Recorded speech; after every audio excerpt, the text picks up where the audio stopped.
Hey everyone, welcome back to The Explainer. Today, we're diving into, literally, the most massive and honestly, the most necessary infrastructure upgrade in human history. We're talking about a complete, top-to-bottom blueprint for how our entire world operates. We're going to throw in some deep environmental, geopolitical, and economic research to figure out exactly what needs to change between right now and the year 2050. So, here's the massive question we have to answer, and it sets the absolute highest stakes possible for our survival. By the middle of this century, our global population is going to peak at around 10 billion people. That's 10 billion individuals who all need food, water, housing, and energy. The challenge here isn't just surviving, it's about providing a genuinely high quality of life without totally collapsing the ecosystems that, make life possible in the first place. No pressure, right? To put this into perspective, think about the number 10,000. That is the number of years of incredibly unusual, totally predictable climate stability that allowed human civilization, agriculture, and our whole evolution to flourish. It's like we've been living in this perfect, fragile little bubble, a beautiful equilibrium. And right now, through our industrial activities, we are rapidly destabilizing the whole thing. To unpack this giant puzzle, we're going to follow a 5-part roadmap today. First, the systemic climate threat. Second, decarbonizing the energy grid. Third, the carbon sequestration complement. Fourth, overhauling global food systems. And finally, rethinking climate governance. All right, kicking things off with part 1, the systemic climate threat. The sheer scale of where we're heading environmentally demands immediate root-level change. The reality is, our remaining carbon budget is just vanishing. We only have between 150 and 1,050 gigatons of CO2 left to emit before we lock in some truly catastrophic changes. Actually, to be blunt, our current trajectory points us straight toward about 3 degrees Celsius of warming by the year 2100. And the global risk data is telling us that this crisis isn't happening in a vacuum anymore. It's dangerously tangling up with economic stability, messing with supply chains, and threatening geopolitical security. Basically, environmental risks are now the absolute heavy hitters when it comes to long-term global threats. So, how exactly do we fix the actual power source of our society? That brings us to part 2, decarbonizing the energy grid. Now, you're going to hear the phrase deep decarbonization thrown around a lot. But listen, it isn't just about shrinking our carbon footprint or, making things just a tiny bit more efficient. It is a total, system-wide transformation. The goal is near-zero emissions by completely ripping out and replacing fossil fuels across energy, transport, and industry. We're talking about a fundamental overhaul of how we power literally everything we do, from manufacturing massive steel beams to just driving to the grocery store.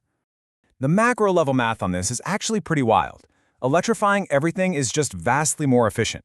Why? Because old-school fossil fuel machines waste massive amounts of energy just as heat. If we switch to renewables, the math completely flips in our favor. Get this, solar and wind could power the entire United States using just 1% of its land area. That's it. But to actually get there, a crucial first step is to completely eliminate those massive fossil fuel subsidies that are currently, they're distorting the market and holding clean energy back.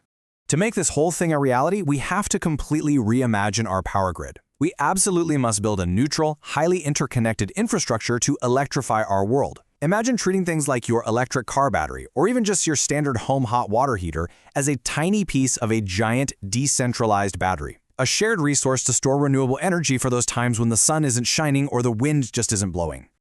Moving right along to part 3, the carbon sequestration complement. We need this because even with an absolutely perfect energy grid, we still need a safety net for the emissions we just can't eliminate right now. It is absolutely crucial to understand a key distinction here. Carbon capture is a way to balance residual emissions. It is a complement to deep decarbonization, not a substitute. Let me repeat that, not a substitute. It's not a free pass to just keep extracting and burning fossil fuels like it's 1999. If we start treating it as a substitute, we're just going to delay the necessary structural changes and burn through critical time that we simply don't have. If you want to see how this actually works in the real world, look at Norway. They're basically acting as a living laboratory for this tech. They capture CO2 directly from heavy industry, transport it via specialized ships, like their famous Northern Lights project, and then they store it safely offshore.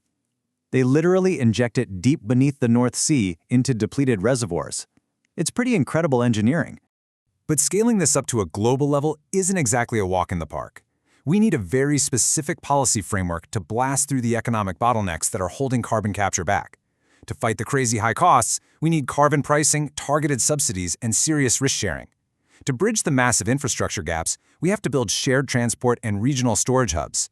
And to clear up all the regulatory red tape, governments have to establish super clear liability rules and international standards. That's how you take this from a cool pilot project to a global industry standard. All right, jumping into part 4, overhauling global food systems. Because let's be honest, upgrading our energy grid means nothing if the fuel we put in our bodies and the way we grow it is destroying the planet's surface.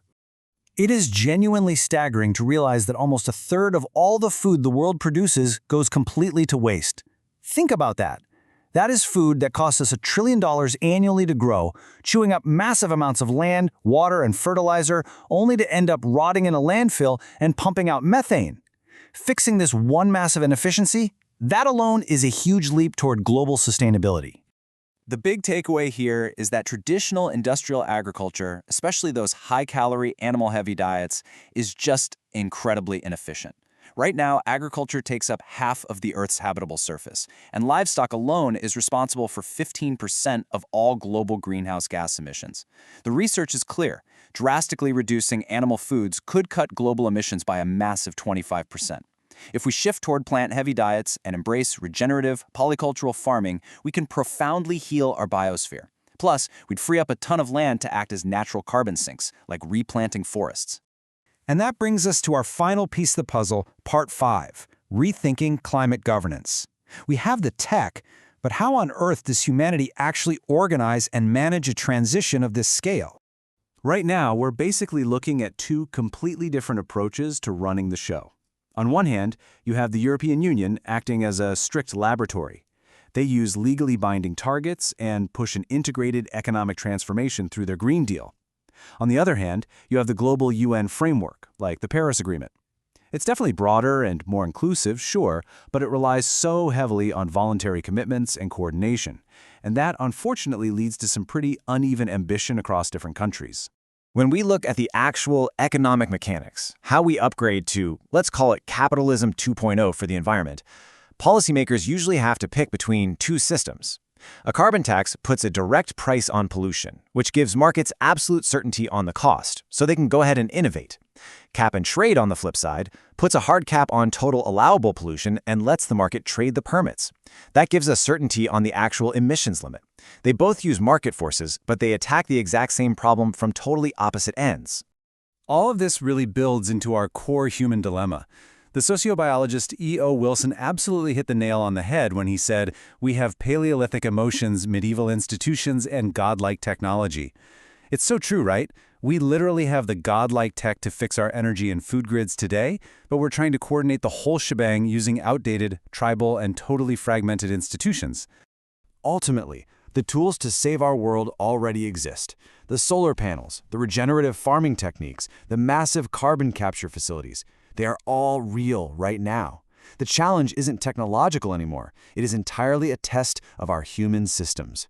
The only real question left is whether we have the communal will, the governance, and the economic foresight to actually deploy them before the clock runs out. So, are we ready for the upgrade? Think about how your local community, your industry, or even just your daily choices fit into this giant puzzle. Thanks so much for joining me for this explainer, and I will catch you in the next one.